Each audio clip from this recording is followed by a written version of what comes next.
So let's talk about a little bit about necessary life functions. These are things that all living things exhibit. So as we go through these, I want you to think about, obviously this is anatomy and physiology, so think about this in terms of humans, but because these are life functions, we can also extrapolate all of these to any living thing. So any living animal, plant, cells, all living things exhibit all of these. Okay?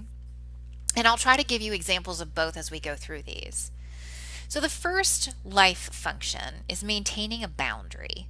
This is just the ability to maintain an internal environment that is separated from the external environment. Now, obviously, as humans, we can do this with our skin, the integument system. But also on a cellular level, even your cells have the ability to maintain boundaries. They have a plasma membrane that keeps the outside out and the inside in. Another necessary life function is movement. This means either physically moving in space in the environment, right? So being able to walk around and interact, but also movement in terms of transporting molecules within the organism. So again, if you think of like plants, right? You might say, well, plants can't really move. They can't walk around.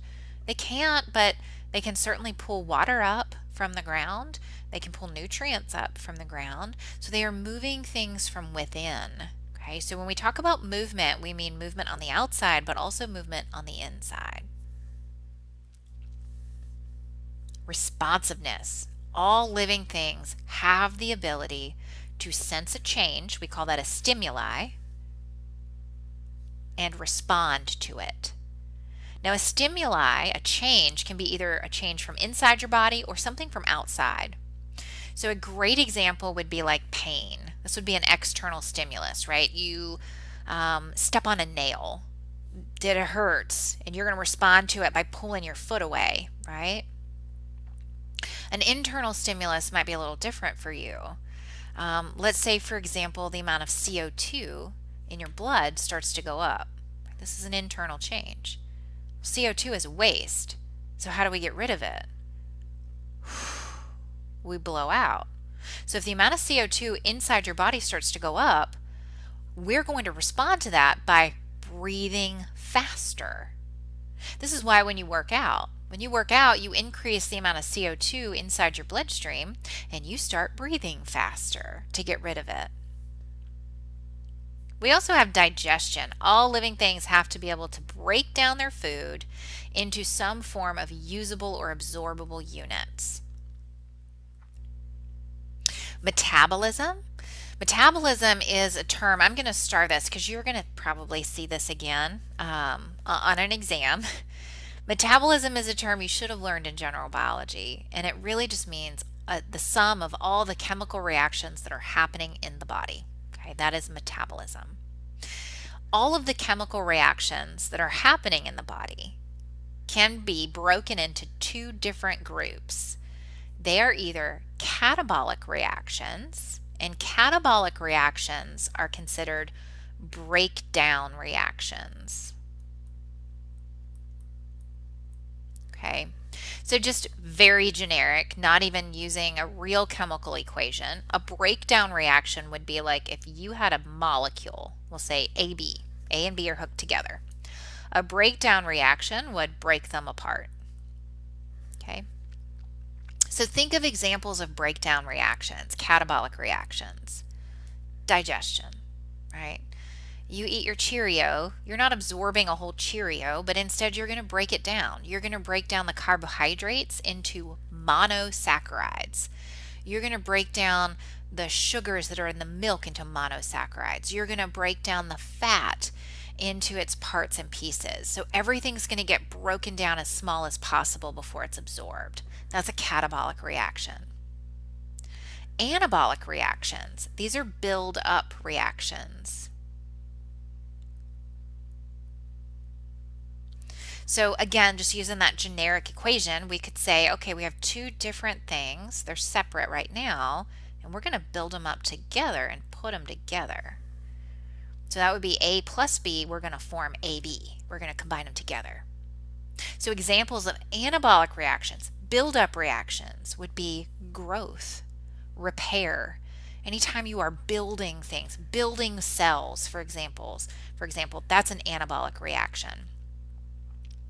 Now, I want to mention this one right here. This is actually a type of catabolic reaction.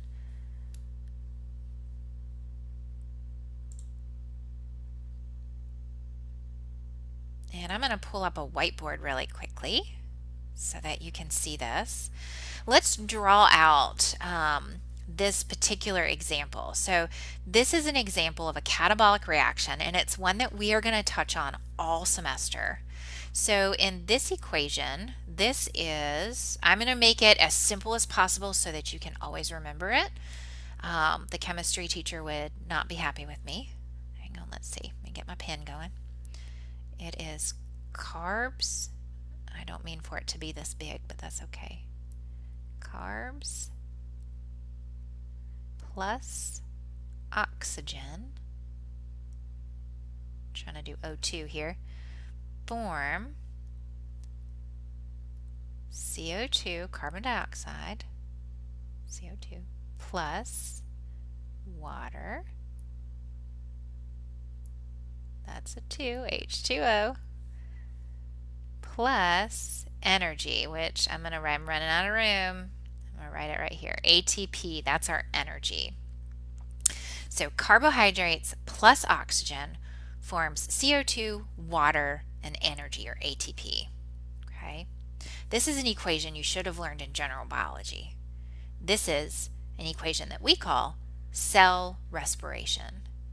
This truly is, why do we eat nutrients? Why do we need nutrients? Okay? Why do we have to have carbohydrates? And in fact, even if you're not eating carbohydrates, let's say you're on a low carb diet or a no carb diet, we don't have to have carbs. We can use other nutrients. We can use lipids. We can use proteins. But we need nutrients and we need oxygen. These are the two things we have to have in order to make energy. And what do we need energy for? Everything. We need it for everything in the body. In fact, we need so much energy that we make our own body weight in ATP every day. We just burn it almost as fast as we make it.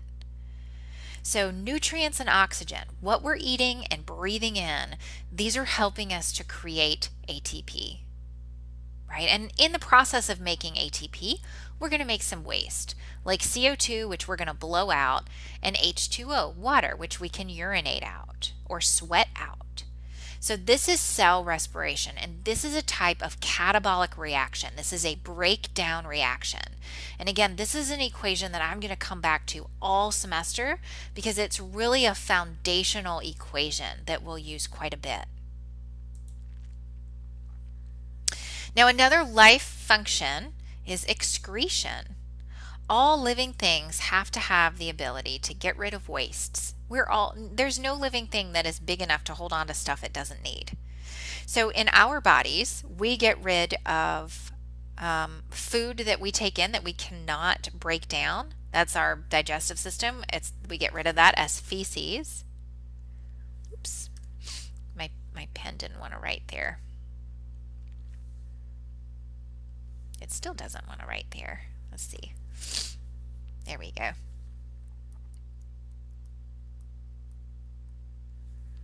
The urinary system, remember, it's going to get rid of waste that's in your bloodstream, so we create urine. The respiratory system, remember, this one's getting rid of CO2. You're going to blow out that CO2. You don't need it. So all living things have to have the ability to get rid of things they don't need. Another life function is reproduction. This is the process of either producing a whole new organism or even just producing more cells. So on a cellular level, this is when the original cell splits into two and creates two identical daughter cells.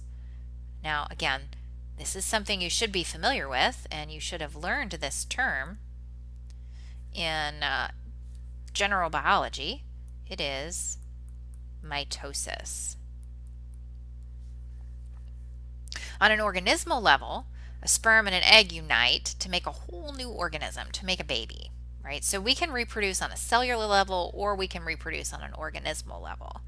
Now, on the organismal level, in order for us to make sperm cells and egg cells, that is something called meiosis. I say meiosis, some people say meiosis, whatever works for you. And then the last of our life functions is growth. This is just the ability to increase in size of body parts or for the whole organism to get bigger. Okay. Now let's also talk a little bit, other than life functions, let's talk a little bit about survival needs. So these are very specific for humans. These are things that we must have in order to survive. Okay. So we just walked through things that we exhibit because we're living. Let's talk about the things we have to have. So one thing we have to have, nutrients. We have to have nutrients. Why do we have to have nutrients? Let's come back to this whiteboard and let's come back to this equation. We have to have nutrients, carbohydrates, lipids, proteins, so that we can make energy, right? Something else that we have to have. We also have to have oxygen.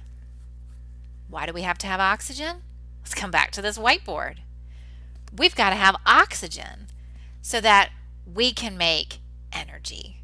So we have to, the first two things that are a survival need are carbohydrates and oxygen. And both of those are the things that we have to have in order to make energy. Okay, and we have to have energy for every single thing that happens inside our body. Other things, other survival needs that we have to have water. Water is what is providing the medium for these chemical reactions to happen in. So for example, we have to have water so that cell respiration can even take place. We have to have a normal body temperature. Again, this is just so that these chemical reactions can happen at the proper rate. So you all should have, in general biology, performed an experiment where you looked at chemical reactions and the rate of those reactions and how that changes when you make them happen at a very low temperature or when you make them happen at a very high temperature, and how those rates vary. The colder it is, the slower the reactions happen. The warmer it is, the faster reactions happen. So our body temperature is the perfect temperature for the rate that we need reactions to happen. We also have to have atmospheric pressure. Atmospheric pressure, you will see when we talk about the respiratory system, is essential for breathing, for being able to inflate our lungs and bring in oxygen and blow out CO2. So we have to have proper pressure. Now we have to have every one of these survival needs, and we have to have them in the appropriate amounts. If we don't, we will not survive.